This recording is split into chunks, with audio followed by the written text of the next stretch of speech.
네, 시작합시다. 오늘 누가 기도할까요? 알아서 해라. 시키기 전에. 늦게 들어온 은설이가 기도하고요. 오케이. 은설이 기도하고 시작합시다. 하시겠습니다. 사랑과 은혜가 많으신 하나님 아버지 감사합니다. 저희 오늘 이렇게 귀한 시간 함께 모여서 이야기 나누고 또 책 읽을 수 있는 시간 마련해 주시면 너무 감사드립니다. 모두가 각자의 자리에서 바삐 움직이던 삶이지만 이 순간만큼은 다시 주님에게 온전히 집중하면서 주님에 대해서 더 많이 알아가고 또 생각이 확장되는 시간 될 수 있게 해주세요. 저희에게 지혜 허락하여 주실 줄 해주시고 저희 목사님에게도 힘 많이 주세요. 예수님의 이름으로 기도드렸습니다. 아멘. 아멘. 은혜가 됩니다. 은혜가 돼요. 네. 철로역정 이제 1부 시작.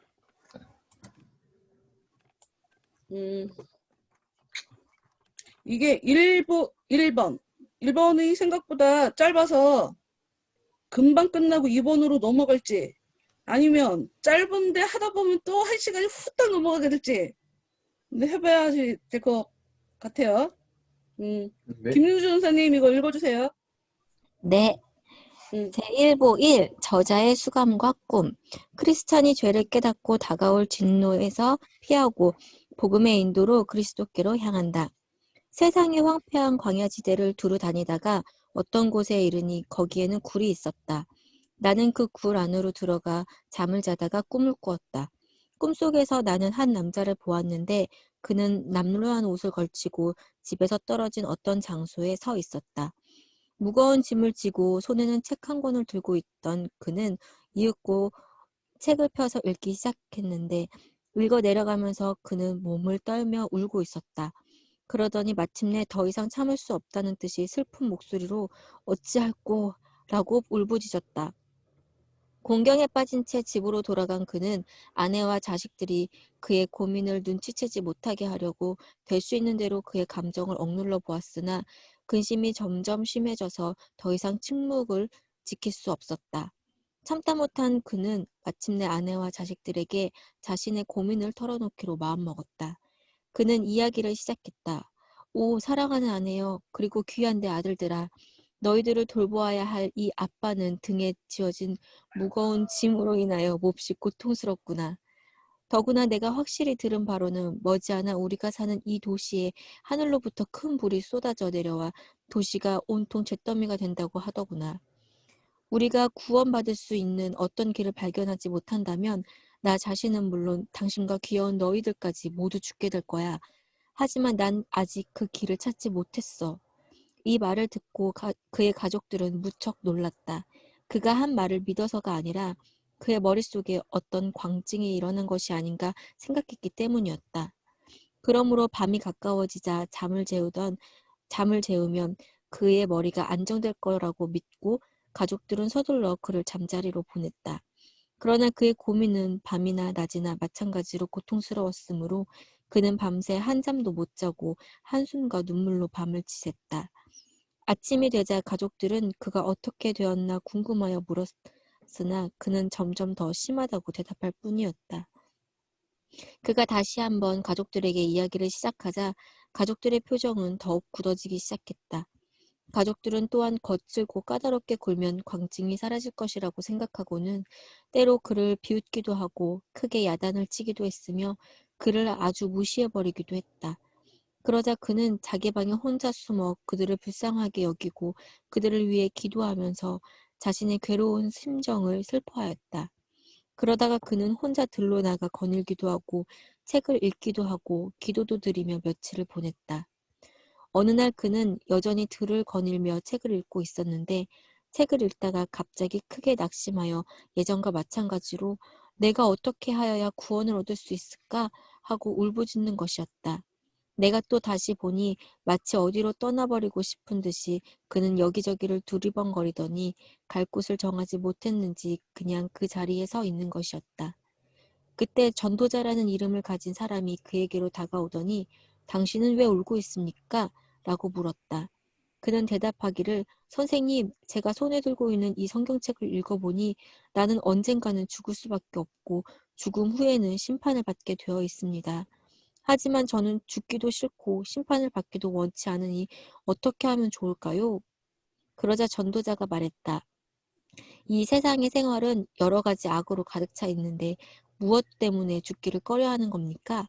하고 물으니 그는 대답하기를 내 등에 지어진 이 무거운 짐이 나를 무덤보다도 더 낮은 곳으로 떨어뜨려 저 토페트에 빠져버리지 않을까 두렵기 때문이지요.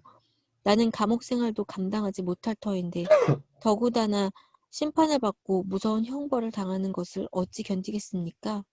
이런 일들을 생각하니 자꾸 눈물이 나옵니다. 라고 하였다. 그렇다면 왜 그렇게 멍하니 서 있는 겁니까?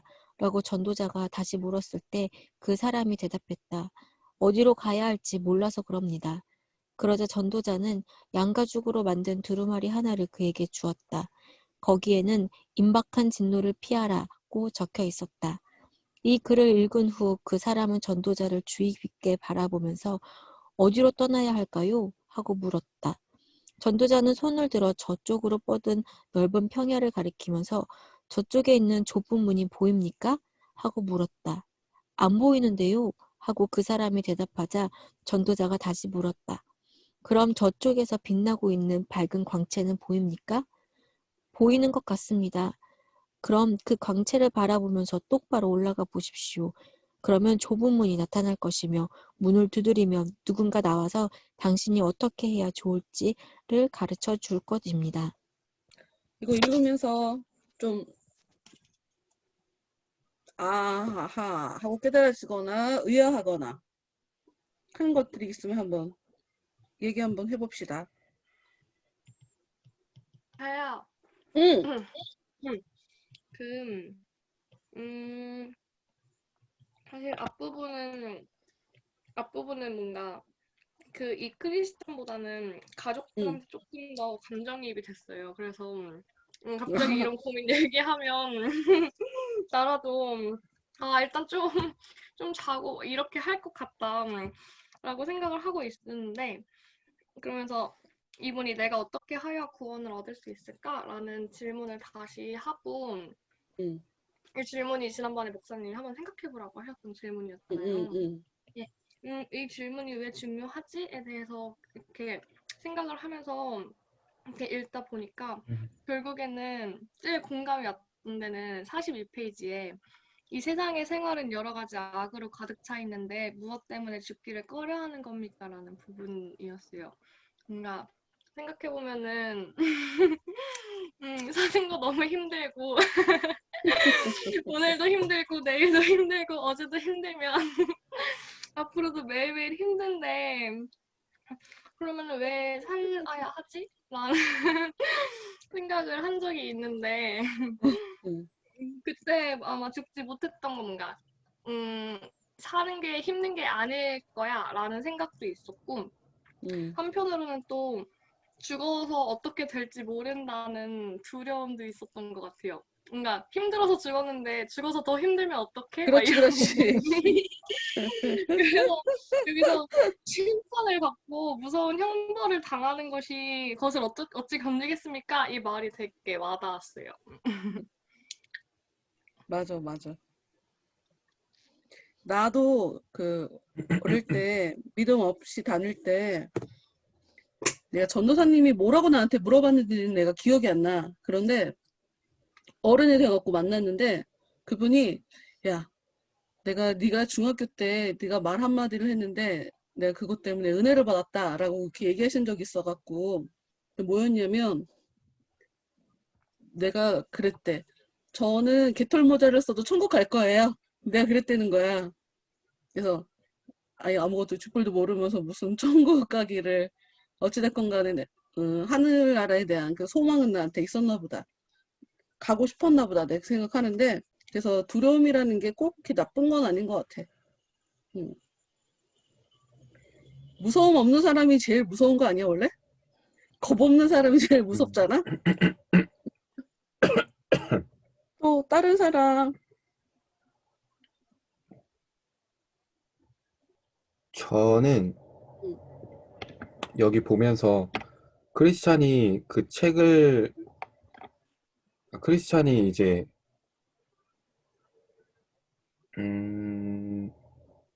보면서 자기의 그 죄에 대한 짐들이 많이 무거워지잖아요. 응, 그러면서 이제 41쪽에 말하는 거 보면은 선생님, 제가 손에 들고 있는 이 성경책을 읽어보니 나는 언젠가 죽을 수밖에 없고 죽은 후에 심판을 받게 되어 있습니다. 하지만 저는 죽기도 싫고 심판을 받기도 원치 않으니 어떻게 하면 좋을까요? 이렇게 얘기를 하고 있는데 응. 그 성경책을 이 사람이 여기서 전체를 다 읽은 상황인 거죠, 목사님? 아니면은 저자가 뭐, 그걸 얘기하고 있지 않지만 그죠? 네. 감정적으로 그냥 읽을 만한 거는 다 읽었다 하지 않겠어? 네. 그래서 딱 이게 느꼈던 게 저도 처음에 응, 뭔가 성경책을 읽고 아니면 그 말씀을 듣고 그 제가 안에 있던 제 죄와 이제 제대로 마주했을 때, 응, 대면했을 때 응. 느꼈던 그 공포심이나 그런 두려움 이런 것들이 제일 좀 먼저 아무래도 살 같아 제일 많이 다가왔던 것 같아요. 그래서 사실 그 뒤에 보면은 전도자가 나와서 그 방법을 알려주잖아요. 그 짐을 좀 이렇게 내려놓을 수 있는 어떤 그 길을, 그 문을, 그 여정을 갈 수 있게끔 알려주는데, 그거를 좀 바라보지 못하고, 계속 그 아픔 때문에 계속 그 좀 오해하게 된다? 그런 게 좀 있는 것 같아요. 만약에 그 성경책 하나님에 대해서 만약에 처음에 알게 되는 사람들이 그 죄 때문에 나의 그 죄책감 때문이나 아니면 심판받고 자기가 좀 힘들어질 것 같은 그런 것 때문에 더 나아가지 못하고 오히려 거기에서 좀 이렇게 그냥 머물러 있는 사람들이라고 해야 되나? 좀 그런 것들이 많이 좀 갖고 있는 모습인 것 같아요. 처음, 초반에? 근데 이런 거기서, 식의 경험을 해본 적이 있어요? 다른 사람들? 이런 식의 경험들을 해본 적이 있어? 내가 은혜를 경험하지 않으면 도저히 내가 못 살 것 같은, 죽을 것 같은.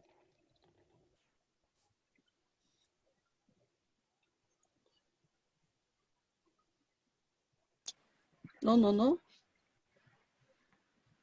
그 뭔가 응, 죽을 것 같다는 게 응, 그냥 육적으로 죽을 것 같다가 아니라 응, 이렇게 살아가지고는 응. 하는 것만큼도 못하겠다라는 그런 느낀 적이 있는 것 같아요. 응. 지금 이 사람의 신앙의 여정에 지금 가장 처음에 어떤 일이 벌어졌나를 얘기하는 거고, 이것 때문에 끝까지 가게 된 거잖아. 네네. 이런 일이 아니었으면 출발을 하지 않았겠지. 근데 뭐 신앙의 여정, 이 사람이 가는 길에 만난 여러 사람들 보면 그냥 출발했지, 이런 간절함으로 시작한 건 아니더라고. 결정적으로 지금 성령에 의해서, 성령의 역사인 거지. 하나님의 일을 부른 거지, 이 사람을. 쉽게 네. 말해, 좀 우리한테 익숙한 단어? 계시가 임한 거지, 쉽게 말해서. 계시는 하나님을 알게 되는 게 계시거든? 근데 계시의 특성이 보면 확장성이야. 그게 무슨 얘기냐? 처음부터 온전한 게 주어지지 않아. 계시는 절대로 그런 식으로 안 와. 음, 조그맣게 와. 다 안 가르쳐줘. 네. 다 가르쳐주지 않아. 그러니까 처음부터 계시를 받았다고 종교를 만들어버리는 건 걔네는 가짜인 거야. 하나님의 영이 아니야. 그거는 뭐, 그래서 몰몬교나 뭐 이렇게 다른 종교가 나타나는 거, 그런 거는 절대로 기독교적인 거 아니니까 무슨 교회 안에, 기독교 테두리 안에서 뭐 그, 약간 다른 본파인 것처럼 그 쓸데없고, 왜, 말로는 교회라고 하고 예수를 믿는다고 하거든. 근데 하여튼 계시는 속성이 그냥 확장성이야. 음, 그냥 씨같이 미약하게 이 세상에 던져져. 그래서 점점 알아가는 거야. 그러니 모르면서 대충 감으로 이건 것 같아 라는 그거에서 출발해갖고 점점 하나님을 제대로 알게 되는 그런 거라는 거. 이 기독교 안에서 좀 별로 좋아하지 않는 단어가 있는데 각성. 왜냐하면 철학자들이 쓰는 단어니까 보통 각성이라고 하면 우리가 뭐 제일 잘 알고 있는 그 동굴의 비유 플라톤이 얘기하고 그거는 어쩔 수 없이 그 소크라테스 자체가 신을 받아서 그 경험을 하면서 그의 철학이 시작했기 때문에 그래서 그 신을 받아 보니 자기가 영적으로 깨어나더라 하는 것 때문에 그런 각성에 대해서 얘기하게 된 것 같아. 그러니까 신을 받으면서 자기가 모르는 것을 새롭게 알게 되니까. 지금 사실 이것은 각성에 대한 모습이지. 성령에 의해서 성령의 터치? 뭐 성령의 만지심? 뭐 그것을 통해 이 사람이 자기가 죄인인 것에 대해서 아주 그냥 뼈저리게 인식을 하게 되고 그리고 같이 더불어서 세트처럼 붙어서 오는 생각 하나님에 대한 두려움이야. 그래서 신앙생활을 하는데 죄에 대해서 무감각하다. 하나님을 무서워하지 않는다. 그건 지금 이런 경험 자체가 없는 거야. 뭐가 뭔지를 모르는 거야. 그건 신앙생활 제대로 하는 게 아니야. 성령이 우리 안에 찾아오셔서 근데 이제 결정적으로 성령이 나는 내 안에서 성령의 역사다. 이거를 아무것도 잘 모를 때 그걸 확신 있게 말하기는 되게 어려운 것 같아. 근데 다만 하나 우리 안에 성령께서 역사하면 말씀하고 기도로 이끌게 된다. 그거는 정확해. 이 사람 지금 성경책을 보게 되잖아. 네. 말씀으로 이래. 말씀으로. 하나님이 말씀으로 나한테 찾아오셔. 성경 말씀을 그러니까 나는 그냥 성경의 텍스트를 읽는 건데 이게 갑자기 라이브로 내 안에 확 부딪혀 와 닿는 네. 거지. 음. 나 지금도 그때를 잊을 수가 없는데 내가 어느 날 히브리서를 읽는데 갑자기 웬 남자 목소리가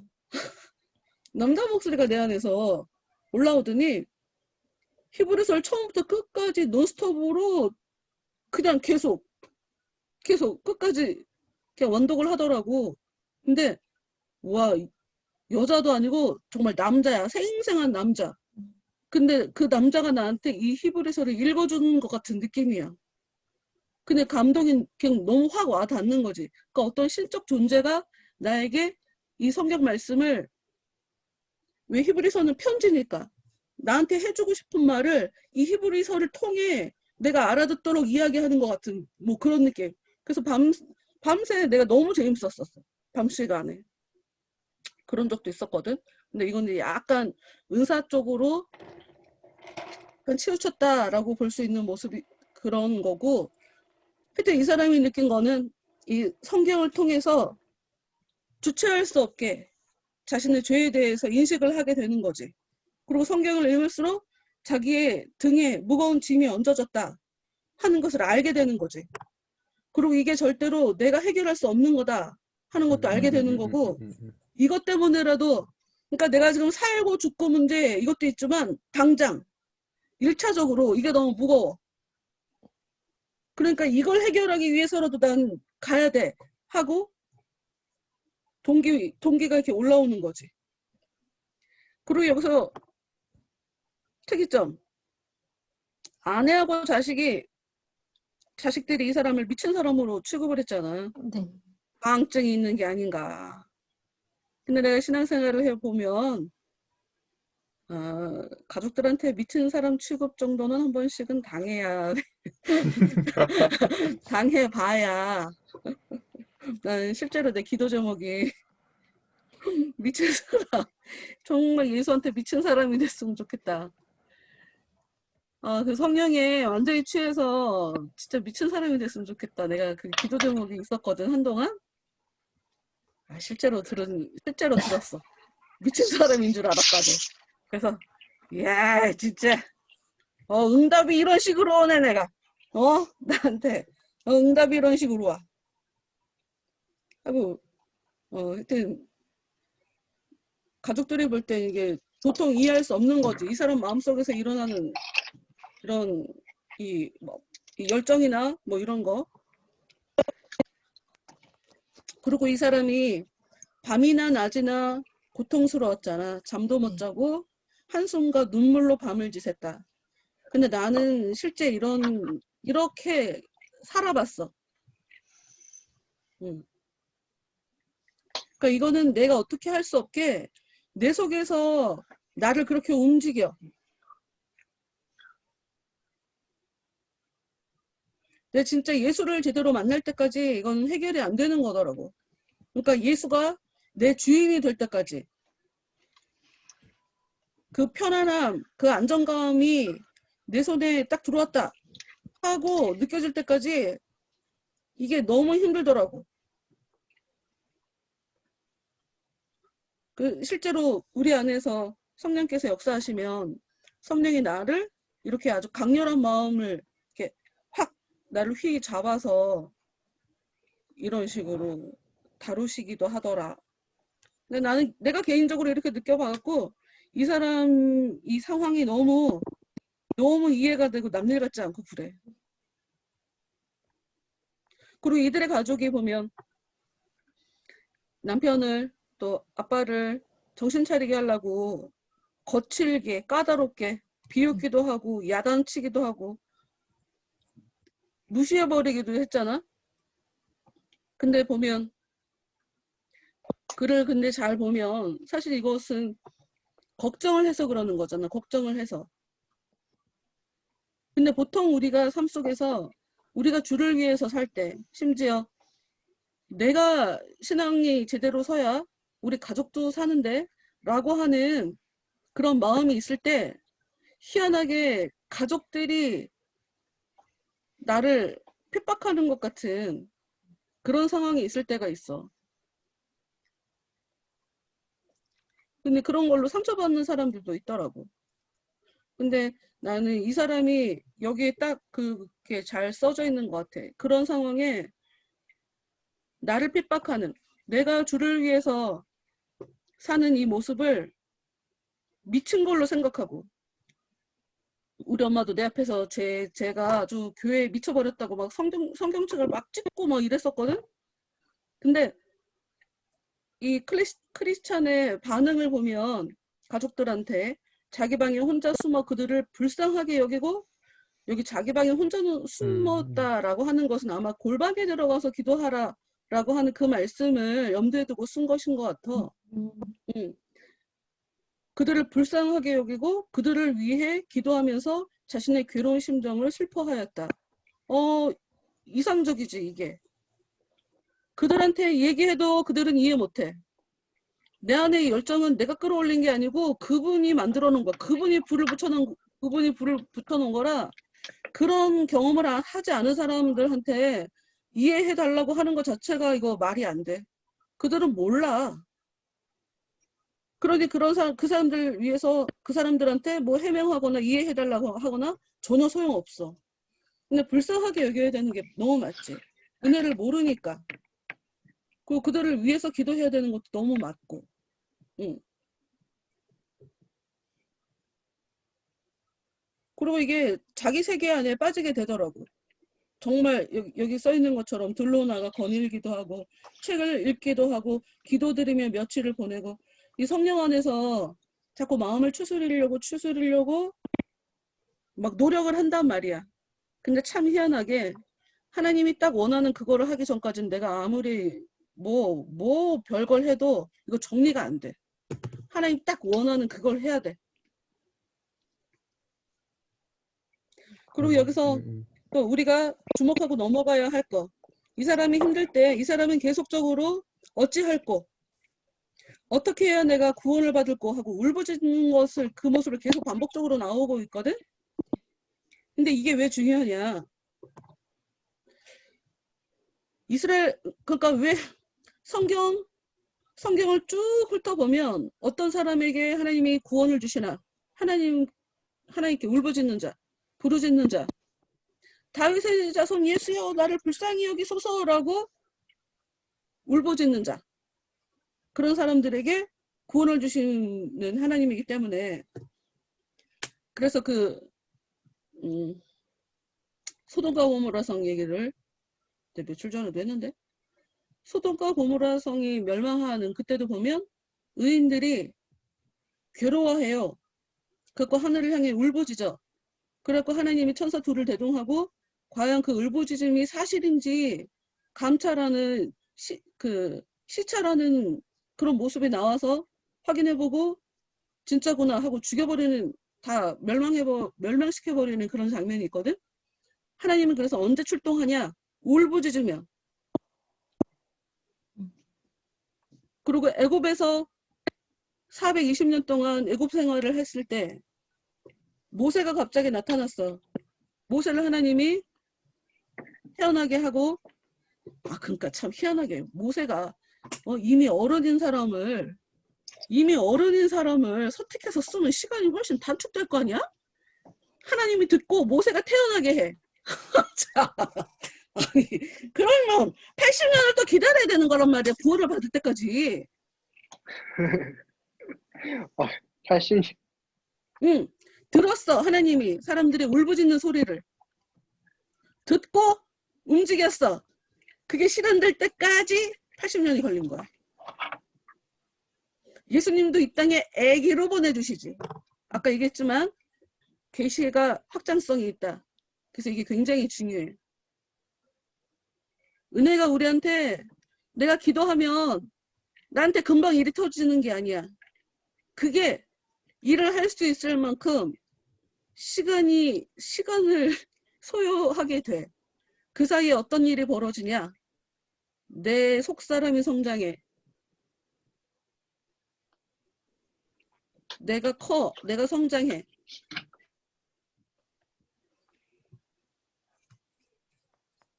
하나님이 나를 살려줄 것 같다. 하나님만 나를 살려줄 것 같다. 라고 더 간절히 부르짖게 만들어. 그래 놓고 하나님이 출동하시는 거야. 이 사람이 계속 진정하고 또 진정시키고 했지만 그래도 이게 진정이 될 수는 있으나 이게 구원 그 자체가 아니라는 걸 너무 잘 알지. 그래서 진정된 것 같지만 다시 나도 모르게 탄식이 올라오지. 어떻게 해야 내가 구원받을까? 그래서 우리 안에 일하는 성령의 역사는 내가 제어할 수가 없어. 그래서 은혜를 받았다고 하는데 그것에 따른 믿는 자 같은 삶이 따라오지 않는다? 그거는 모르겠어. 그건 은혜 받은지 모르겠어.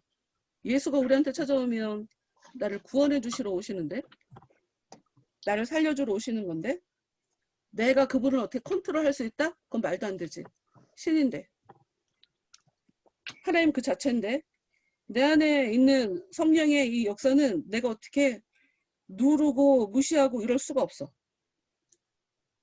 약할 때는 무시할 수 있어. 힘이 약할 때. 내 안에 은혜가 약할 때는 내 안에 역사는 이것들을 무시할 수가 있어. 그래서 그 양심이 더 나빠지기도 하지. 죄를 더 짓게 되기도. 그런데 이제 실제 정말 와 성령의 역사다 라고 하는 그런 대단한 일을 맛보고 난 이후에는 그럴 수가 없어. 그냥 포기가 돼. 포기가 돼. 나에 대해서 다 포기가 돼. 난 죄인이구나. 나는 소망이 없구나. 나한테는 그 어떤 답이 없구나. 무조건 저분 아니면 내가 안 되겠구나 하고 그냥 나를 내려놓고 그냥 가게 돼.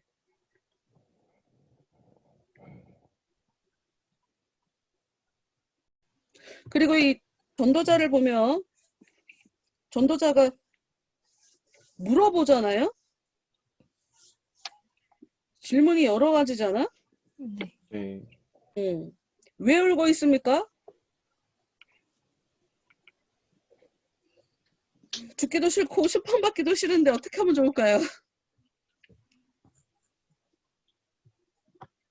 아까 은솔이가 얘기할 때 왜 무엇 때문에 죽기를 꺼려 하는 겁니까? 근데 이 사람은 대답은 무거운 짐이 나를 무덤보다 더 낮은 곳으로 떨어뜨려 지옥에 빠져버리지 않을까 두렵기 때문이지요. 그러니까 막연한 두려움이 아니야, 이 사람은. 내가 갖고 있는 이 짐. 그러니까 이 이야기는 반대로 내 이 짐을 벗어버릴 수 있다면 해결이 되지 않을까 하는 그런 얘기가 아닐까 싶으지. 무거운 짐이 무덤보다 더 낮은 곳으로 떨어뜨려. 그러니까 이 죄 문제의 그 심각성에 대해서 제대로 깨닫고 있는 거지. 그리고 되게 웃긴 것이 자꾸 눈물이 난대. 이 남자분들이 보면 교회 다니면서 감정이 좀 메마른 분들이 많아갖고 특히 우리나라는 남자는 울면 안 되니까 눈물을 흘리면 안 되니까. 근데 은혜를 경험하는데 하나님 앞에 남자가 어딨고 여자가 어딨고 내가 죄인이라는 걸 제대로 깨닫게 되면 진짜 이 눈물이 나오지. 그리고 내가 설교할 때 굉장히 자주 언급하는 대로 내가 죄인이라는 것을 인식하는데 정말 긴 시간이 걸리고 그 죄 문제를 해결하는데 또 굉장히 긴 시간이 걸려. 그러니까 이거를 여러분들이 내가 왜 이 얘기를 반복하냐면 내가 죄가 있다. 이걸 자각하고 이거를 정리하기까지 나는 어느 순간 갑자기 내가 죄를 자각하고 정리하려고 하는 그런 마음의 자세로 사는 것처럼 생각할 수 있지만 이미 굉장히 많은 시간들을 소요를 한 거야. 그러니 아직 내 마음에 아무것도 뭐 다가오는 게 없는 사람이면 나는 내가 죄를 인식할 때까지 신앙생활 지금 시작도 안 한 거다라는 거를 좀 알아야 될 필요가 있어. 그리고 그걸로 다가 아니야. 굉장히 많은 사람들이 자기는 하나님이 용서 안 해줄 것 같다고 이러면서 교회를 다녀. 그냥 다니는 거야. 그냥 다니는 거야. 근데 그걸 알아야지. 죄의 인식도 성령의 역사다. 내가 죄를 깨닫게 하는 것도 성령의 역사다. 근데 그건 절반만이야. 그때 되게 중요해. 요거를 정리를 못하면 이 뒤에도 사실 그 부분이 나오거든. 이 뒤에 그 다음에 이게 순례하는 과정에 요 2번 들어가서도 그런 비슷한 모습이 나오는데 내가 내 죄 문제를 하나님이 깨닫게 해주시는 이유는 그 죄 문제를 해결해 주려고 하는 거지 나를 넌 죄인이야 라고 낙인 찍기 위해서가 아니야. 근데 희한하게 우리의 감정이 이상하게 작동을 해. 이상하게 작동해 정말. 그래서 죄책감 내가 나를 용서를 못해. 내가 쪽팔려 해. 그래갖고 부작용이 나. 그건 쪽팔릴 문제가 아니야. 그거는 하나님 준 감정이 아닌 거야. 그걸 알아야 돼. 마귀는 사람의 죄책감을 이용해. 죄책감. 오히려 그 죄 문제를 가지고 혼자 고생하는 거를 가지고 하나님이 무시당했다고 얘기하는 거야. 성경이. 그래서 말씀을 봐야 돼요. 그래서 말씀을. 나는 내가 볼 때 내가 죄인이라고 생각 들어갖고 하나님 앞에 찌그러져 사는 건데 근데 성경을 잘 들여다보면 성경을 계속 읽어보면 그 상태로 그냥 찌그러져 있는 것 자체를 성경이 죄라고 얘기한단 말이야. 어디 하나님이 사람한테 찌그러져 있으라고 그걸 신앙생활이라고 하겠어. 성경 굉장히 구석구석 강하고 담대하라. 어? 장부처럼 서서 당당하게 살으라고 성경이 써있는데 그리고 또 자주 내가 반복하는 하나님의 이름은 나는 나는 나야. 가족들이 나를 이상하게 봐도 옆에 사람들이 나에 대해서 이상하게 봐도 나는 그냥 내 길 가는 거야. 내 길 가게 만들어. 사람에 의지하지 않고 그냥 하나님이 나를 내 길을 가게 만들어. 물론 가는 과정에 이 사람 저 사람 붙이시지. 그리고 이렇게 협력자들을 수시로 보내주시지. 근데 내 길 가는 거야, 내 길. 그래서 자기 혼자 신앙생활 하는 거다. 옆 사람 의지하지 않고 나한테 주어진 내 길을 가는 거다라는 것을 계속 자기한테 주지시켜줘야 돼. 자기 혼자 가야 돼. 그냥 전도자는 어딘지 가르쳐 줄 뿐이야. 걸어가는 건 자기야. 자기 몫이야. 여기 보면 42페이지 중간에 전도자가 양가죽으로 만든 두루마리 하나를 줘요. 당연히 대충 이게 뭐 성경책인 건 알겠고, 양가죽이라고 하면 양을 잡은 거겠지? 네. 예수의 죽음을 상징하는 거겠지, 여기에. 그리고 여기 두루마리 하나라고 써 있잖아. 성경에 두루마리가 자주 나오거든. 종말에 대한 비유의 말씀들에 성경 말씀이 적혀져 있는 책, 말씀이 적혀져 있는 책. 사실은 이것도 예수의 말씀 뭐 이런 것들을 상징해. 그러니까 예수가 죽음으로 바탕이 되어 있는 그 양 가죽에 사람을 살리는 말씀을 적어서 두루마리 형태로 그 사람한테 준 거지. 그러니까 제대로 이건 복음을 전달받은 거다라고 생각해야 돼. 근데 거기 써 있는 게 보면 피하라야. 임박한 진노를 피하라. 너 잘못했어가 아니라 살려주려고 도망가 하고 도망가는 길을 제시해 주는 거야. 그러니까 복음은, 성경은 우리한테 살려주는 것들을, 그런 정보들을 적어 놓은 거지. 아, 성경을 읽을수록 이게 내가 내 맘대로 하면 안 될 것 같고, 내 뜻대로 하면 죄라고 하는 것 같고, 난 대체 그분을 모르는데 알아야 된다고 그러고 굉장히 많은 부담감이 오거든, 우리한테. 그거 그냥 몰라서 그래, 무식해서 우리가. 아주 심플해요. 아주 간단해요. 우리가 무식해서 그래. 그러니 그냥 알아가면 돼. 아까 얘기했지. 계시는 어떤 특성을 갖고 있다? 확장성. 쌍성. 그냥 잘하는 거야. 성장하는 거야. 그냥 알아가는 거야. 대신에 거기에서 알아간다라는 이야기에 겉으로 노골적으로 써놓고 있지는 않지만 하나님을 알아간다라는 말, 예수를 알아간다라는 말 속에 가로 열고 나를 알아간다. 이거는 그냥 같이 그냥 따라 나오는 거야. 같이 그냥 따라다니는 거야. 이거 세트야, 세트. 나를 모르는데 예수를 안다. 그거는 거짓말이야. 예수를 아는 순간, 하나님의 은혜를 아는 순간, 나라는 인간이 답이 없다. 나라는 인간이 개쓰레기다. 나라는 인간이 나는 깨끗한 줄 알았는데 나는 죄인이다. 나는 어느 정도 좀 그래도 실력이 있는 줄 알았는데 나는 능력이 전혀 없다. 나는 희망이 없다. 이거 알게 돼. 내가 어떤 사람인지 알게 돼. 그건 세트야. 예수님이 삼위일체, 하나님이 삼위일체잖아. 하나님의 속성. 네. 그런데 이건 잘못 머릿속에 정리하면 또 이단이라고 한다. 삼위일체가 하나님과 성령님과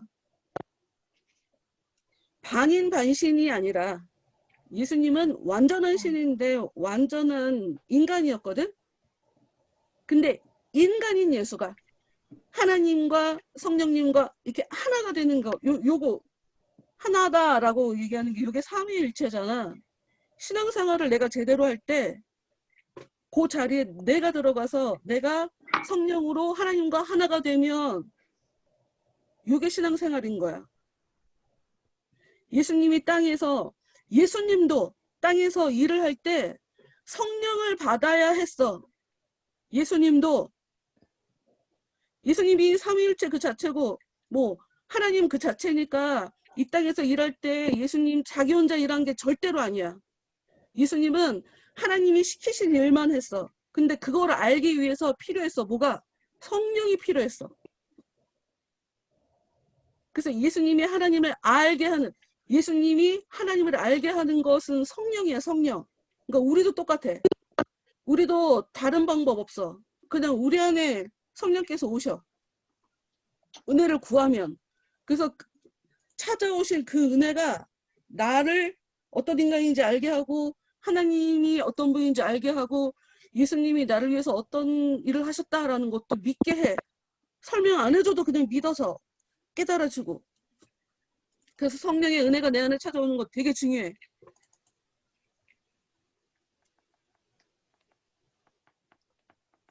그리고 내 안에 찾아온 그 성령이 아니 이건 취소.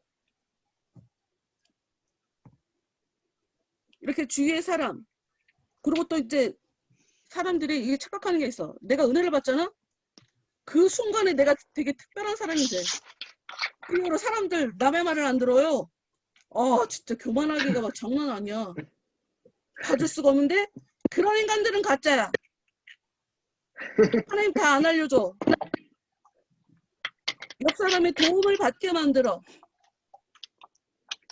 도움 받게 만들고 도와주게 만들어. 그러지 않으면 절대로 사람은 겸손해지지 않아. 겸손하게 살 수가 없어. 겸손이 그 사람한테 발견되지 않는 한 그 사람은 하늘나라 못 들어가. 예수가 겸손 그 자체신데 어떻게 우리가 교만해져. 예수님 머리 위로 올라가겠다는 것도 아니고. 자주 얘기하지만 바울이 기독교는 어쩌면 바울에 의해서 새롭게 만들어진 종교다. 유대교가 바울에 의해서 새롭게 재해석된 종교다. 바울에 의해서 신학적인 체계를 잡는 바람에 생겨난 것이 기독교다라고 볼 수가 있어. 그러면 바울이 구약 성경에 대해서 너무 잘 알고 사실 바울이 겪은 은혜가 더 충격적이야. 예수님의 제자들이 예수님이랑 지냈던 그 시간들이 훨씬 더 대단해? 뭐가 더 대단해? 뭐가 더 대단한 것 같아? 예수님의 제자들은 예수님하고 3년을 같이 지냈잖아. 근데 바울은 예수님 생전에는 예수님 몰랐거든? 근데 다메섹에 예수 믿는 사람들을 잡으러 가다가 예수를 만났단 말이야. 빛으로 네가 핍박하는 예수다. 이러면서 하나님 그 자체로 그에게 나타나셨단 말이야. 누가 더 충격적이겠어? 가짜인 줄 알고 나도 도망갔는데 예수님이 다시 살아나셨는데 그 예수님이 나한테 찾아와서 이게 더 충격적이려나? 난 잘 모르겠네. 하나님이 다 주지 않아서 바울은 예수님의 제자가 필요했어. 제자들이. 예수님의 제자들은 바울이 필요했어. 쉽게 말해 바울은 교리는 갖고 있는 거야. 그런데 경험이 없지. 예수님이 이 땅에서 어떤 이야기를 하셨는지 어떤 행동들을 하셨는지 그것에 대한 자료가 없단 말이야. 그러니 바울이 알고 있는 구약 성경을 제대로 이해하기 위해서는 제대로 해석하기 위해서는 이미 자기보다 먼저 사도들이 된 예수님이랑 같이 제자로 살았던 그 사람들과의 교류가 필요했어. 내가 뭐 많이 안다고 해서 그 사람들한테 선생 노릇을 할 수 있는 것도 아니고. 그리고 또 예수님의 제자들은 사실 예수님이 부활하기 전까지 예수님이 하신 말과 행동에 대해서 전혀 이해를 하지 못했어. 성령이 찾아오고 바울에 의해서 교육받고 그러고 나서 예수님이 한 이야기들에 대해서 깨달아 알기 시작한 거야. 이 신학적인 체계, 구약 성경이 예수님과 어떤 관련이 있다라고 하는 것은 바울이 그 기반을 다 다져놓고 갔기 때문에 그래서 서로 주고받게 된 거예요. 이쪽은 이론을 갖고 있고 이쪽은 경험을 갖고 있어서 이게 같이 합쳐져야 이게 제대로 작품이 나온다. 그러니까 하나님이 다 주지 않아. 협력하게 만들어. 그러니까 내가 혼자 가는 길이라고 해서 독자적으로 나 혼자 가는 길이라고 해서 어느 누구의 도움도 받지 않고 나 혼자만 가게 된다. 그건 이상한 거야. 그럴 수 없어.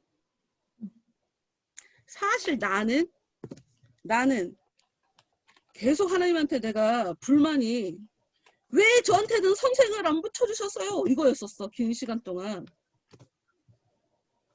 사람들 말을 좀 잘 안 듣는 편인지 나도 지금도 이해가 안 가. 왜 그랬는지. 그런데 하나님이 대신 사람을 붙여서 가르치게 만들더라고. 사람한테 배운 건 없는데 가르치게 만들어. 안 가르치고 나 혼자 내 길 가면 아주 교만하게 살았을 거야. 근데 가르쳐야 되니까 처음부터 다시 시작해야 돼. 처음부터. 내가 아는 거 갖고 안 돼. 배워야 돼. 배워야 돼. 새로. 이론을 배워야 돼. 심지어 배워봤어야지 어떻게 가르치는 줄 알지 내가. 그리고 가르치려면 배워야 됐어. 그래서 제자들이 예수님에 대해서 경험은 많이 했어. 들은 것도 많아. 그런데 이거를 제대로 가르치려고 보니 이 사람들이 아는 게 없어. 그래서 교회가 세워지고 난 이후에 예수님의 사자들, 예수님의 그 제자들, 예수님이 세운 그 사도들은 기도와 말씀 연구에 매진해. 그것만 해. 다른 거 안 해. 나중에라도 배워야 되는겨. 나중에. 가르쳐야 되니까 배우게 만들어 그렇게. 하여튼 내가 정말 어디로 가는지 모를 때 구하고 찾고 두드리는 모습이지 이 모습은. 이거 대체 어떻게 해야 되나. 난 정말 모릅니다. 라고 했는데 딱 이런 사람을 만나게 하신다. 누군가를 통해 하나님이 나한테 살 길을 준다. 이런 것이 하나님이 나를 인도하는 방식이지. 내가 정말 힘들 때 내가 계속 구하고 어떻게 해야 됩니까? 하나님께 계속 묻고 이 마음이 식어 내려가지 아니하도록 계속 이 마음을 붙잡고 있을 때 반드시 이렇게 살 길을 사람을 통해서 제시해 주신다. 그리고 여기도 보면 그 전도자가 길을 가르쳐 주는 그 장면도 보면 저쪽에 있는 좁은 문이 보입니까? 라고 물어. 근데 그거 안 보인대잖아. 근데 문은 안 보이는데 그럼 빛나고 있는 광채는 보입니까? 라고 안 보이면 좀 다르게 또 알아볼 수 있는 또 다른 걸 가르쳐 주잖아. 그래서 그 빛을 따라서 올라가라고, 똑바로 올라가라고. 이 말씀 보면 그거 생각나. 좌로나 우로나 치우치지 말라. 이런 거. 응. 똑바로 올라가라고.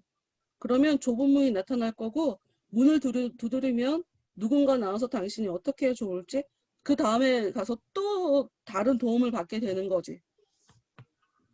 여러분 우리는 남들의 도움 없이 못 가요. 하나님한테 계속 도와달라고 해야 되고 하나님이 직접 도와주시기도 하고 사람을 통해 도와주시기도 해. 그리고 도움 받아야 고마운 거 알고 그걸 가지고 또 다른 사람한테 도와줄 수 있고 그렇게 되는 거거든 사람들은. 그러니까 그렇게 이해를 하면 될 것 같아요. 이 말씀 내가 좋아하는 말씀이야. 시편 119편 105절.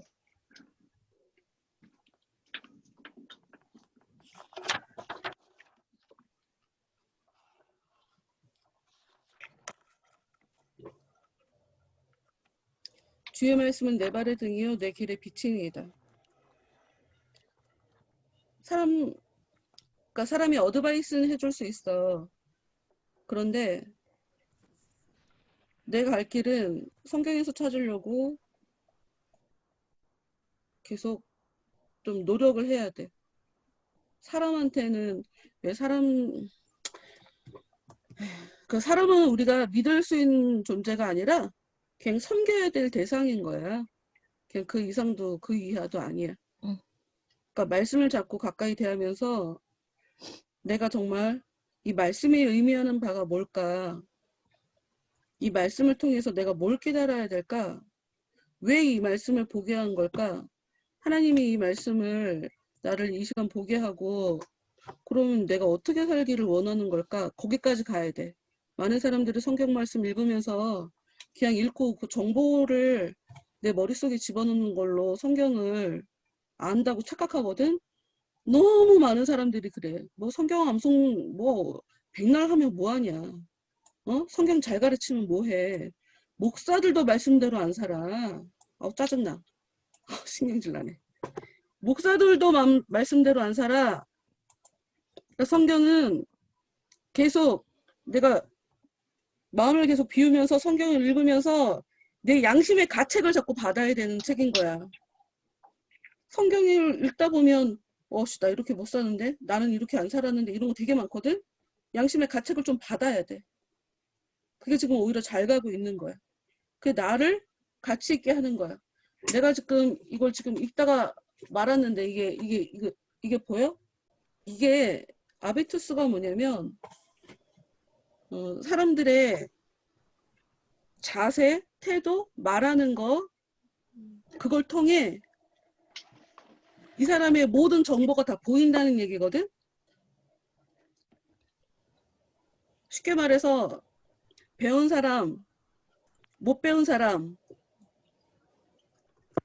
그냥 다 보인다.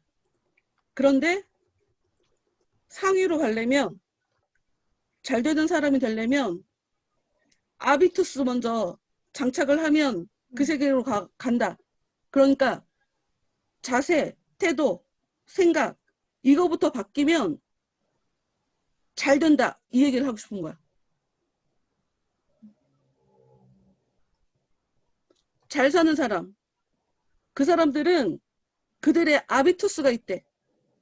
그래서 그걸 먼저 배워야 된대. 이렇게 내가 배우면 뭐해? 성경 말씀 보고 내가 배운다고 뭐가 달라지나? 아니야. 은혜를 깨닫고 보면 어떤 느낌이냐면 신앙생활이란 우리의 일상생활이라는 건 그냥 내 영혼 상태가 그대로 거울처럼 반영되는 것뿐이야. 그래서 내 영혼이 아름답지 않으면 아름답지 못한 일이 벌어져. 내가 감추고 살면 내 주위에 위선적인 사람들만 역사한다고. 행한 대로 갚아주시는 하나님이라.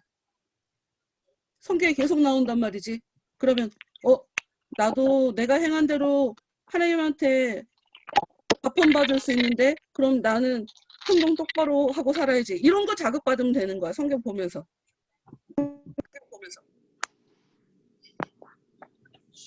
그리고 마음이 아름다워지면 좋은 일이 벌어진다.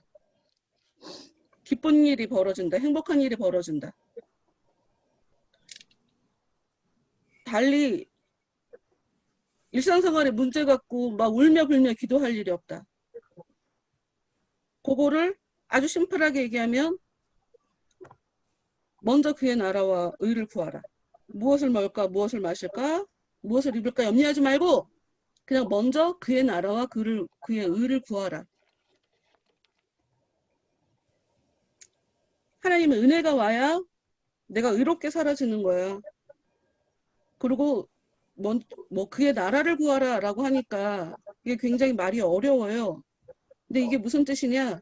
하나님이 나에게 찾아오셔서 나를 다스려 달라는 얘기야. 쉽게 말해서. 하나님 나를 다스려 주세요.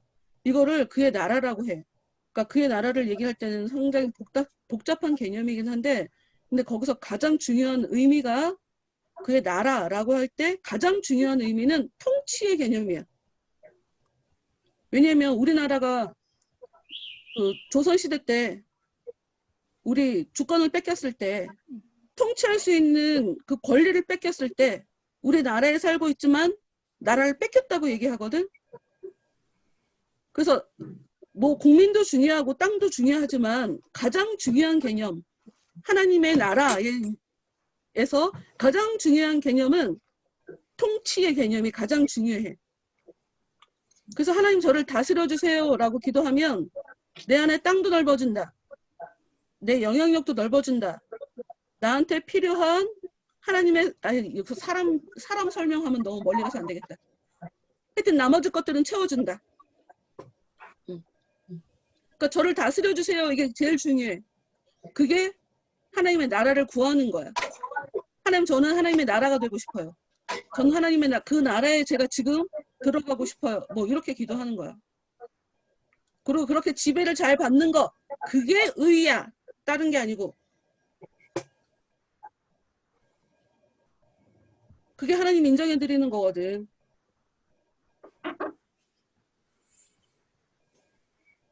예수님이 구원해주겠다고 오셨는데 예수님에 대해서 인정 안 하고 거부해버리고 십자가에 못 박아버리고 그렇게 불순종하는 게 보통의 인간이기 때문에 그 하나님에 대해서 예수님에 대해서 가장 인정해드리는 그것이 무엇이냐?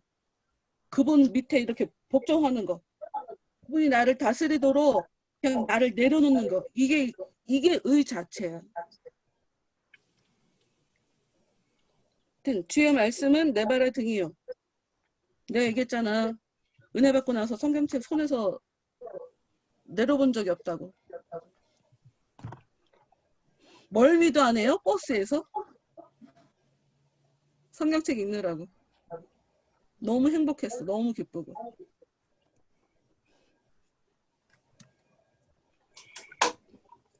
그리고 또 비슷한 같은 맥락에 그 말씀 어디 있는지 내가 갑자기 생각이 안 나는데 청년이 무엇으로 그 행실을 깨끗게 하리까? 오직 주의 말씀을 따라 삼갈 것이니이다. 시편 109편인가 보다. 모르겠다. 하여튼 109편? 찾아봐야지.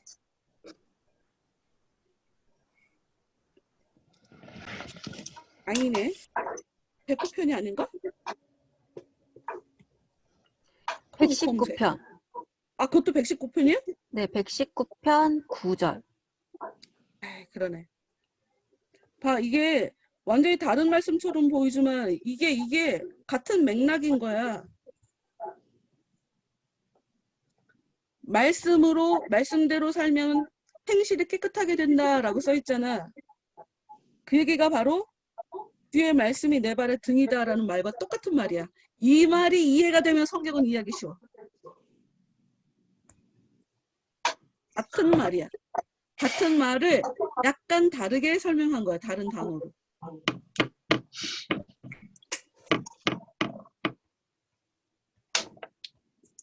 지금 못질을 하고 있는 거야 지금? 이 시간에? 12시에?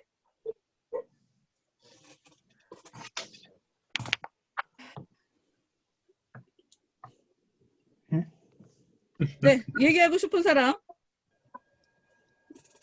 나는 뭐 어느 정도 오늘 얘기한 것 같아요. 목사님께서 그 계시가 확장성이라는 거가 너무 와닿았어요. 그래서 아니 몇 년을 했는데 그 얘기를? 네, 그게 이제 뭐 아무래도 아무래도 천루역정을 오늘 말씀 들어서 그렇지 않아? 오늘 수요일 말씀에도 말씀을 한마디 줘.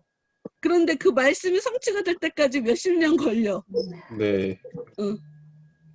그래서 그때 딱 그 말씀이 처음에 임했을 때 그 이상을 사실 보기가 힘들잖아요. 근데 그때까지 하나님이 어쨌든 그 상황 속에서 그냥 아무것도 모르는 상태에서 더 알게끔 이제 하시는 그 방향을 갖고 있으면은 그 지금 뭐 죄책감을 느끼는 것조차도 되게 의미 있는 죄책감을 느끼는 거잖아요. 그래서 절반 먹고 들어가는 거야 그게 지금. 네. 그래서 저는 처음에 이 은혜의 길에 접어들었을 때 그래도 정말 의미 있게 생각되는 부분이 뭐였냐면은 저도 너무 제가 죄된 모습으로 있고 답답하고 그러지만은 이 다음에 제가 모르는 하나님의 이끄심이 또 있다. 그래서 지금 내 상황에 답답지 말고 이게 전부라고 생각하지 말고 무조건 나쁜 거라고 생각하지 말고 또 그렇다고 무조건 좋은 거라고 생각하지 말고 그 다음에 하나님이 이끌어 가실 것을 생각하고 그냥 지금 현재 내가 할 수 있는 거에 노력을 해라. 그 말씀해 주신 거에 저는 되게 그때그때 힘을 얻었었거든요. 그 이상으로 오바도 하지 않고. 하나님이 신앙 어린 사람한테 많은 거 기대하지 않아. 여러분 그거 알아야 돼요. 그냥 원론적인 얘기를 하는 거지. 성경은 신앙이 정말 어린 애기한테 많은 걸 원하지 않는다고. 그래서 요한계시록에 딱 그 얘기가 나와. 너가 적은 믿음을 가지고도 잘 지켰다고. 그리고 1달란트, 2달란트, 5달란트 준 사람들한테 그 평가를 보면 2달란트랑 5달란트 준 사람한테 그 결과에 대한 칭찬이 글씨가 완전 똑같아. 그러니까 조금만 준 사람한테는 조금만 바라는 거야. 그러니 연약한 믿음만 가지고 있는 사람한테 큰 걸 바라지 않아. 그러니 내가 잘해야 돼 라고 그런 생각하지 마. 그냥 믿어지는 거야. 응? 은혜는 그냥 알아주는 거고 어느 날 갑자기 그게 돼. 어느 날 갑자기. 그리고 이제 그걸 잘 알아야 돼. 아, 하여튼 여러분이 소화할 수 있을 때까지 소화할 수 있는 데까지 한번 소화해 봐요. 우리가 영적으로 보면 왜 구약 성경에서 이스라엘 사람들을 가지고 하나님의 신부로 표현하는 경우 많잖아. 내가 너한테 의와 공평으로 장가든다. 뭐 이런 말씀. 너는 가늠한 여자다. 하나님은 신부, 이스라엘 백성은 하나님은 신랑, 이스라엘 백성은 신부라고 표현하는 게 있어. 그러니까 나는 왜 그거 있잖아. 한동안 어떤 교회들마다 그 무브먼트 있었는데 거룩한 신부? 응. 신자들이 하나님 앞에 신부다라고 하는 우리가 믿음의 자녀를 낳아야 되는 여인 같은 그런 존재들인 거야. 그래서 우리는 믿음으로 믿음의 열매들을 이렇게 낳아야 돼. 믿음의 열매들을 낳아야 돼. 아? 죄를 낳는 사람들은 죄를 잉태한 즉, 욕심을 잉태한 즉, 죄를 낳고, 죄가 성장해서, 아닌데? 사망을 낳느니란데?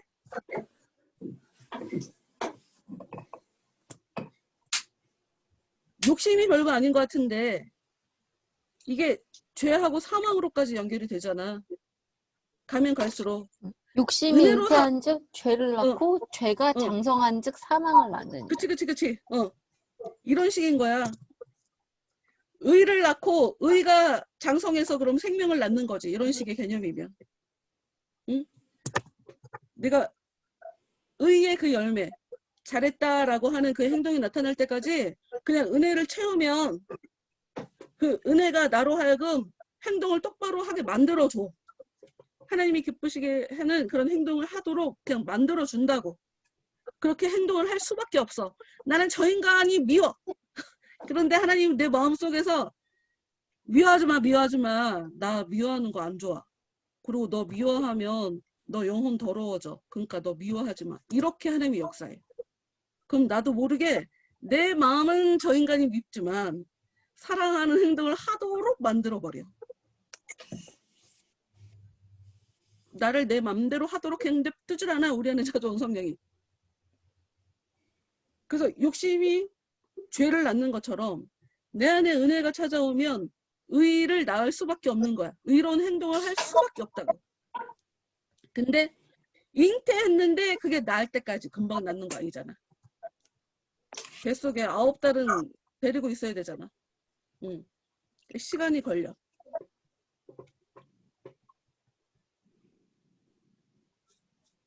그래서 금방 되는 거 아니다 생각하고 금방 되는 게 아니니 너무 여유 갖고 살면 나중에 되돌리기 어렵지. 왜냐하면 선하게 사는 것도 생각 없이 사는 것도 죄를 지으며 사는 것도 모든 것들이 다 습관이거든. 사람의 습관이 자기의 주인이라는 걸 알아야 돼. 그래서 나쁜 습관을 버리고 진짜 나한테 유익한 새로운 습관을 내가 장착하려면 굉장히 힘들어. 그래서 다른 주인의 안에 역사하기 전에 나쁜 습관이 나를 꽉 잡기 전에 좋은 습관을 들여야 돼. 근데 기도하는 것도 습관이고 감사하는 것도 습관이고 자꾸 자기를 들여다보는 것도 좋은 습관이야. 굉장히 유익한 습관이야. 나쁘게 생각하지 않기. 이거 굉장히 좋은 습관이야. 씩씩하게 말하기. 이것도 되게 좋아. 자기가 못하는 거. 저게 좋은데도 불구하고 내가 안 해본 거. 사람은 안 해본 거, 못 하겠는 거를 하는 그것을 통해 사람은 성장해. 믿어지는 게 안 되니까 믿으려고 노력하는 거. 하여튼 기도하는 습관 되게 좋아. 예수님에게 있어서 습관이라고 얘기하는 건 그거 하나였어. 기도하는 습관. 기도하는 습관이 왜 좋으냐? 정말 사람이 힘들 때 기도 못 하거든? 근데 진짜 힘들 때 필요한 게 기도야. 그때 나도 모르게 기도하게 만들어. 습관이 돼 있으니까. 되게 좋아. 정말 좋아.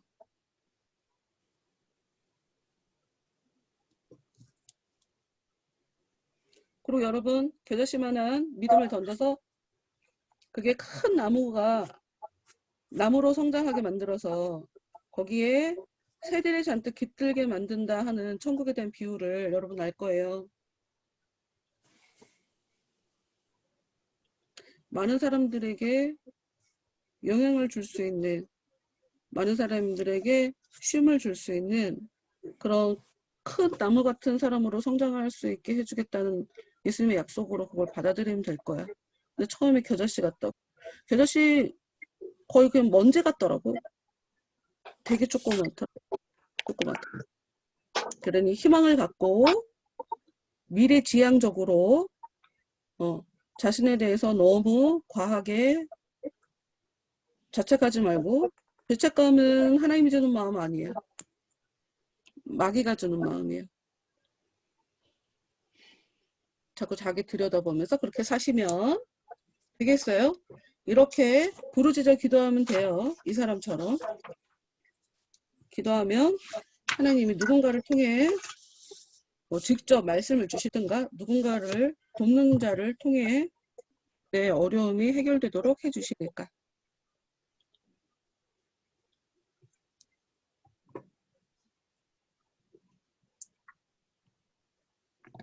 또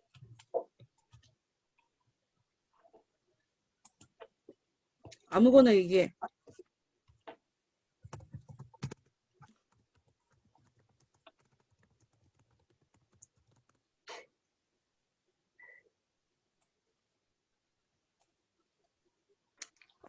요즘 꽂힌 키워드가 뭐냐면 오늘도 잠깐 나왔었는데 일단 지난주에 그 독서 모임을 했잖아요. 그런 다음에 마무리할 때 어떤 얘기가 있었냐면 당당하게 해주세요를 기도하지 말고 어떻게 해야 당당할 수 있을까를 고민해야 된다.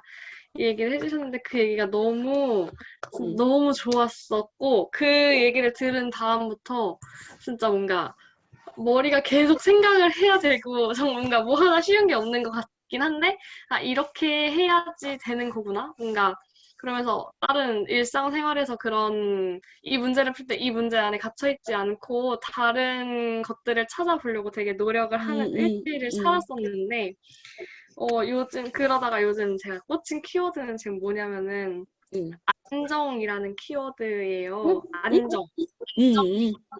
왜냐면 사실 안정이라는 게 저는 학생이고 아직 직업이 없어서 안정감 있는 직업을 가져야 한다라는 얘기를 정말 자주 듣고 그리고 왠지 저도 그러는 게 맞는 것 같고 그런 동시에 사실 안정적인 일을 하고 싶지 않다라는 생각도 많이 들거든요. 뭔가 좀 더 뭐라고 해야 되지? 막 도전, 막 부딪혀, 모험해, 막 이런 것들도 하고 싶은데 어른들은 다들 이렇게 안정감 있는 걸 해야 된다라고 항상 얘기를 하시고 근데 그게 그래서 살짝 내가 생각하는 거랑 어른들이 생각하는 게 다를 때 어떻게 해야 될지 모르겠다라는 생각이 들어서 요즘 어떻게 해야 될지 모르겠다라는 생각을 많이 하고 있었는데 아까 전에 어떤 말씀을 해주셨냐면은 한숨과 눈물로 밤을 지샐 때 주님이 주인이 되기 전까지는 계속 이게 이어지게 되고 결국에는 예수님이 주는 안정감을 한번 맛봐야지만 이게 해결이 된다는 얘기를 해주시면서 또 안정감이라는 키워드가 나와서 끊겨서 말이 절반도 안 들렸어. 얘기가 들리다 안 들리다 들리다 안 들리다 그래. 지난주에도 그랬거든. 그래요? 뭐 어. 이어폰을 쓰면 좋을 것 같아. 마이크 달린 이어폰. 그런가? 왜 정현아, 그러지? 그치? 들리다 안 들리다 그러지? 응. 네. 여기 되게 얘기가 잘 들리는데. 저도 여러분 목소리가 되게 잘 들리는데. 마이크 들어가는 거에 좀 문제가 있나 봐. 이어폰을 껴보겠습니다. 응.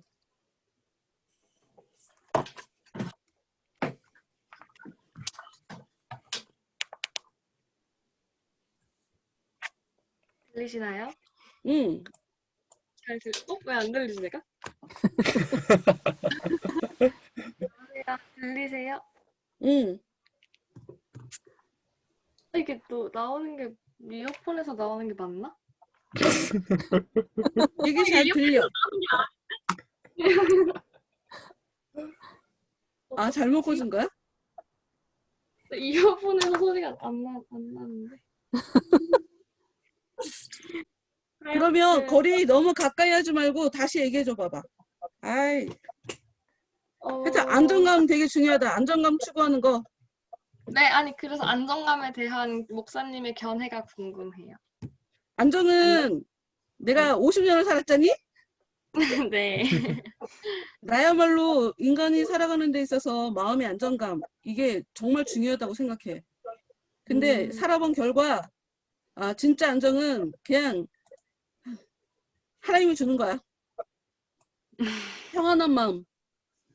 평안한 마음은 예수님이 주는 거야. 내 안에 예수가 들어오면 편안하게 살게 돼. 평안을 너에게 주노라. 그게 진짜 그냥 찬양 가사에 불과한 그런 이야기가 아니라 실제로 벌어지는 일이야. 내가 할 수 있는 답은 그거야. 안정감은 누가 주냐? 하나님이 주는 거야. 예수가 주는 거야. 예수 안으로 들어가기 전까지는 안정감은 못 느껴. 하나님이 내 안에 들어오려고 내가 붙잡고 있는 안정감을 느끼는 그 모든 것들을 다 파괴해버려. 다 뺏어가고.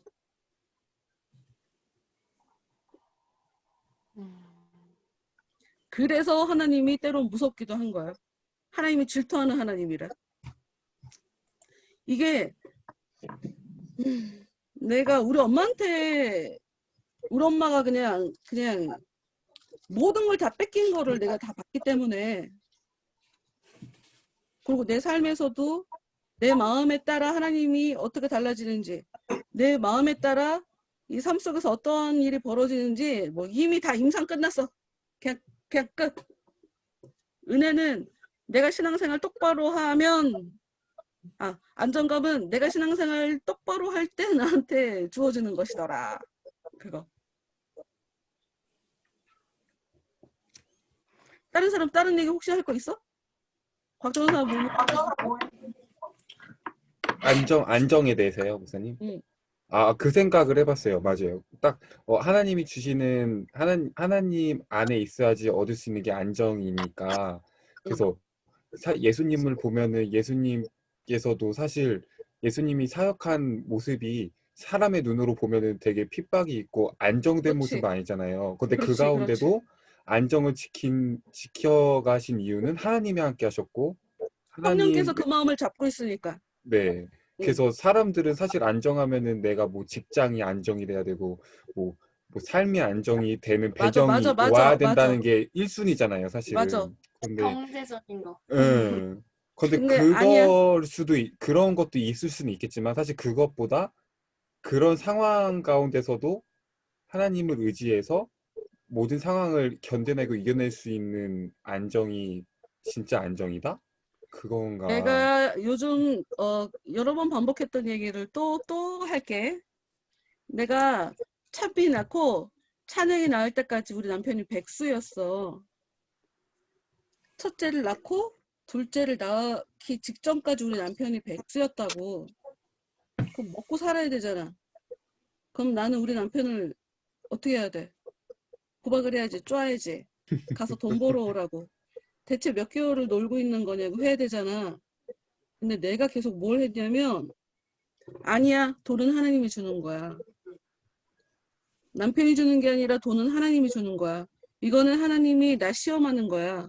그리고 계속 기도하면서 단 한마디도 잔소리 안 했어. 물질이 나한테 안정을 주는 거라고 생각하면 착각이야. 그런 차원이라면 나는 우리 집은 안정감이 흔들리지 않는 안정감이 돈을 벌게 해줬어. 돈은 하나님이 줘. 야, 몇십억 줘 그냥 한 번에.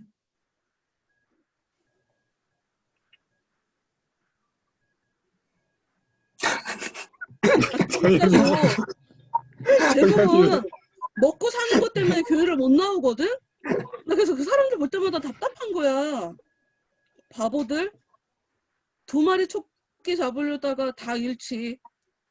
하나님 잡으면 2마리 토끼 다 잡는데 내가 그 생각을 하는데 잘못하면 이 사람들이 그 얘기를 곡해해서 받아들일까봐 그거 말하기가 되게 어려운 거야.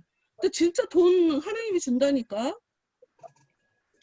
남편이 나 만났을 때 얼마도 없었다고? 10원 한 푼 10원. 없었다니까. 10원도. 진짜 10원 한 푼 없었어. 내가 옷 사입히고 내가 먹을 거 사주고 내가 용돈 주고 나 미쳤나 봐. 나 그때 22살 때 내가 22살 때 내가 그랬다고. 나이하고 상관없어. 어리니까 안 돼요. 그거 아니야. 믿음은 달라고 하면 주셔. 달라고 하면 주셔. 필요성을 내가 정말 제대로 느끼면 그리고 내 마음을 제대로 들여다보잖아. 필요성이 절절해져. 그렇지 않아? 아빠가 나한테 뭘 준 게 있니? 엄마가 나한테 뭘 준 게 있니? 우리 집안이 무슨 힘이 있니? 내가 뭐 배우면 얼마나 배웠고 내가 잘났으면 얼마나 잘나니? 생각할수록 은혜가 절절하게 느껴져. 그러니까 자신에 대해서 깊게 고찰하지 않았기 때문에 그리고 특히 나라는 사람을 그냥 겉모습으로만 스킵하니까 하나님에 대해서 간절함이 안 느껴지는 거지. 그래서 성경을 보라는 거야. 성경은 마음을 되게 중요하게 여기는 책이거든. 야, 너희들은 율법에 간음하지 말라라고 써 있으니까 여자랑 바람 안 피우면 너네들은 간음 안 했다고 생각하지. 내가 볼 때 여자 보고 이렇게 더러운 그 마음을 가지고 그 눈빛으로 쳐다봤으면 넌 이미 간음한 거야. 성경이 그렇게 얘기한단 말이야. 마음에 대한 책이야. 마음에 대한 책. 하여튼 죄 문제는 내가 스스로 정리하는 게 아니야. 내 안에 은혜가 찾아와서 정리를 해주시는 거야. 그래서 기도해갖고 쇼부 보려고 해야 돼. 맞아. 기도해서 승부 보려고 해야지 내가 고민하고 고민할 시간에 기도를 해. 고민하면 오히려 그것 때문에 어찌 보면 나쁜 습관이거든. 주 바깥에서 해결책을 자꾸 찾아보려고 하는 거 오히려 악한 것 역사하기가 더 쉬워. 생각을 하지 말고 잠궈. 확 수도꼭지 잠가매듯이 그냥 확 잠그고 그냥 기도해. 하나님 답답해요. 하나님 답답해요. 하나님 제 마음을 좀 진정시켜 주세요. 이렇게 그냥 편하게. 하나님이 나한테 너는 왜 그렇게 더러운 생각하니? 너 왜 그렇게 나쁜 생각하니? 하나님 그런 건 절대로 아니야. 사람을 죽였어도 용서해 주는 게 하나님이야. 그렇다고 사람 죽이라는 얘기는 아니고 하나님 앞에 용서받지 못할 죄는 어느 것도 없어. 그냥 하나님을 그렇게 만만하게 보면 안 돼. 하나님을 대충 보면 그게 하나님 무시하는 거거든. 내 어떤 죄도 하나님은 내가 얘기만 하면 그래 알았어. 너가 죄인이라는 거 아는 것만으로도 난 됐어. 인정하라는 거지. 저 죄인이에요. 이러라는 거지. 전 절대로 저를 죽지 않겠습니다. 이러라는 게 아니야. 하나님 그걸 원하지 않아. 길들여 갈 거야. 그 온유라는 이야기는 길들여 간다는 얘기거든. 야생마 길들여 가는 것처럼 시간이 좀 걸리지. 그런데 진짜 길들여 가. 경험해. 그래. 나만 그러는 얘기 하는 게 아니고 야, 하나님이 길들여 가. 모르면 때려서 말 듣게 하고, 그래서 말 안 들으면 뭐 어떻게 해서라도 또 말 듣게 하고, 좀 된 것 같은데 내가 다시 또 회의해주면 또 일이 생겨서 또 다시 또 정신 차리게 하고, 그렇게 하나님 그냥 길들여 가. 그러니까 그냥 은혜 구하면 돼. 잘하려고 하지 마. 그게 오히려 건강하지 않은 마음이야. 부담감 느끼지 마. 대신에 부담감은 느끼지 말아야 되지만 정직함은 있어요. 근데 이게 참 어려운 얘기다. 정직함을 가지고 하나님 앞에 나간다는 게. 내 더러운 거 하나하나 다 얘기할 수 있고, 내 정말 끝바닥, 내 정말 야, 나 진짜 바닥이구나 하는 그런 것들을 내 입으로 끄집어 올려갖고 하나님한테 얘기할 수 있으면 그게 진짜 정직한 거야. 근데 사람들이 내 마음에 굉장히 막 이렇게 꼬여있는 그런 마음이 있거든? 근데 그 마음을 가지고 하나님께 못 나간다, 창피해서. 그래서 약간 가공된, 내가 뭔가 잘 믿는 것처럼, 믿음이 있는 것처럼 그 마음을 가지고 나가서 기도해. 웃기고 앉았네. 가식 떨면 안 돼. 가리는 거 없이 다 얘기하면 돼. 뭐가 겁나. 내가 정직하지 않구나를 깨달으면서 정직이 무엇인지 알아가는데도 사실 시간이 걸리긴 하거든. 근데 하여튼 중요한 거 한 가지. 정직해야 돼. 잘하려고 애쓸 필요는 없어. 그게 오히려 악의 부작용이 일어나. 움직이지 못하게 해. 부담감을 가지면 오히려. 그냥 기도해. 내가 뭔가 변하고 있다라는 거를 내가 진짜 몸으로 체감할 때까지 그냥 기도하면 돼. 너무 급하게 가지도 말고. 그리고 내려놔.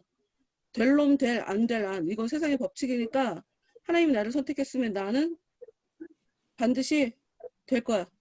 시간이 좀 걸리기도 할 거야. 금방 이루어지는 분은 아니니까. 근데 반드시 될 거야. 내가 혹시 하나님이 버린 사람이면 어떡하지? 그런 사람이 이런 시간에 이렇게 공부하고 있겠어? 그런 일이 있을 수 없어. 그런 일이 있을 수 없어. 그냥 가는 길이 조금씩 다 달라서 내가 나에 대해서 믿기가 어렵고 좀 염려가 되고, 근데 이 사람도 염려 되게 많이 하고 있잖아. 가다 보면 해결돼. 가다 보면 벗겨져. 금방 안 돼. 조급하면 안 돼. 오히려 조급해하면 오히려 그르쳐. 악한 거 역사해. 조급하면 빛을 가장한 천사가 내 안에 역사해. 그게 더 무서워. 걔가 한번 오면 그게 더 무서우니까 그냥 조급하게 가지 마. 그냥 천천히 간다. 여유 있게. 나는 이제 긴 길을 떠나는 사람이야 라고 생각하면 돼. 그리고 하나님이 급하면 나를 끌고 갈 거야. 질질 끌고 갈 거야. 하나님이 급하면. 그러니까 하나님은 아무것도 안 하는데 나 혼자만 급하게 막 이러지 마. 그러면 안 돼. 오히려 힘들어져. 오히려 하나님한테 등 돌리게 돼.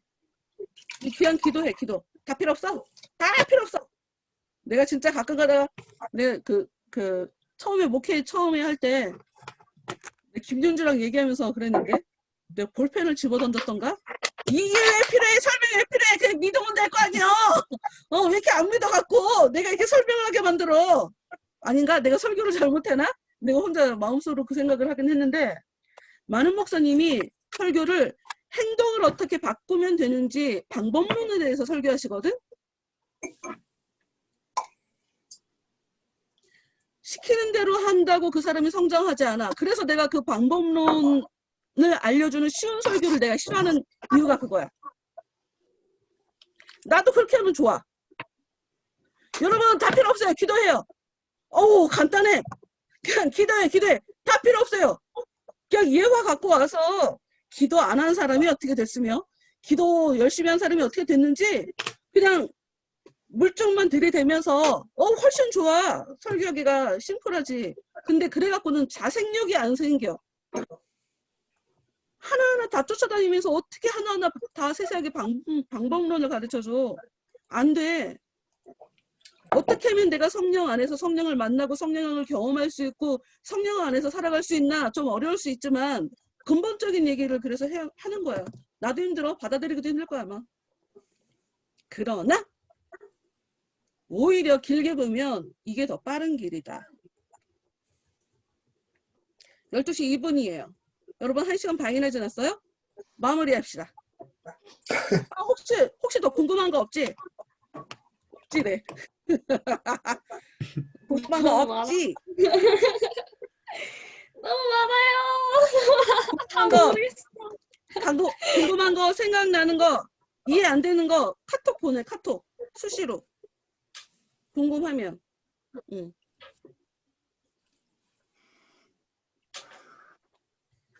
그래. 정연아. 네. 정신없는 정연아. 기도해라. 마무리 기도. 아, 진짜 정신없는데. 기도할게요. 하나님 아버지, 감사합니다. 오늘 저희가 철로역정을 가지고 하나님의 말씀을 나눴습니다. 오늘 배운 내용, 혹은 또 깨닫게 된 내용, 또 마음에 각자 스며든 내용이 다를 텐데 다 각자의 방법대로 하나님이 맞춰서 소화시켜 주시고 그것들이 우리 몸에 좋은 영양분으로 섭취될 수 있도록 도와주시옵소서. 이제 앞으로 남은 일주일을 살아갑니다. 하나님의 말씀 가지고 저희가 쉬지 않고 기도하며 잘 올바르게 살아내기를 함께 하여 주시옵소서. 예수님의 이름으로 기도합니다. 아멘. 수고했어요, 여러분. 수고하셨습니다. 그리고 수고하셨습니다. 고생하셨습니다. 정연이 기도하는 거 들으면서 갑자기 생각났는데 그 어저께 고세준 목사하고도 이 부분을 얘기했어. 성경에 쉬지 않고 기도하라고 써 있는데 사실 우리가 쉬지 않고 기도하는 거 어려워. 성경은 그렇게 써 있는데, 응? 성경에 그렇게 써 있으면 그게 맞으니까 그렇게 써 있는 거거든. 그럴 필요성이 있으니까 그렇게 써 있는 거야. 근데 우리의 현실은 쉬지 않고 기도하는 건 어렵다. 그래서 뭘 해야 되냐? 그냥 쉬지 않고 기도할 수 있게 도와주세요를 하면 돼. 그러면 시간이 갈수록 기도라는 것이 내 입이 움직이는 게 아니라 내 영혼이 하나님을 찾는 거다. 내 영혼이 하나님의 영을 그냥 만나는 거다라는 게 기도라는 것을 알게 될 거야. 어려운 말이야, 이거는. 어려운 말이야. 사실 말이 필요 없어. 울기만 해도 생각만 해도 은혜는 와. 하나님의 그 기운이 내 안에 들어오고 내 기운이 하나님께 가고 이게 기도거든. 그러니까 쉬지 않고 기도할 수 있는 은혜를 주세요라고 기도하면 어떻게 일하실지는 그건 하나님이 하실 거고 뭔 일이 일어난다. 뭔가 경험하게 된다. 내 혼이 잠을 자도 내 영이 기도한다는 것을 느끼게 될 거야. 내가 컨트롤할 수 있는 건 혼이야. 근데 내가 어떻게 해볼 수 없는 그 무의식은 영이야. 얘가 여기서 나오는 기도가 나도 모르게 하고 있다라는 걸 내가 깨닫게 될 거라고. 얘네들은 시간, 공간 절대로 제약을 받지 않는 존재이기 때문에 얘네들은 쉬지 않고 기도해. 내 안에 있는 영은 쉬지 않고 기도할 수 있는 존재야. 그리고 내 안에 찾아온 성령은 나를 위해서 기도할 거야. 내가 차마 미처 말하지 못하는 것까지도 나를 위해서 기도할 거야. 내 안에 찾아온 성령은. 그러니 더욱더 성령이 우리 안에 찾아오셔야겠지. 나한테 진짜 필요한 기도를 나도 미처 깨닫지 못하고 살아가니까. 내 영혼의 깊은 차원에 이렇게 묶여있는 이런 큰 문제들은 내 안에 찾아온 영혼에 찾아온 그분만 아시겠지. 그래서 성령이 더 필요한 거야. 그래서 쉬지 않고 기도할 수 있는 은혜를 주세요 라고 기도하면 돼. 끝.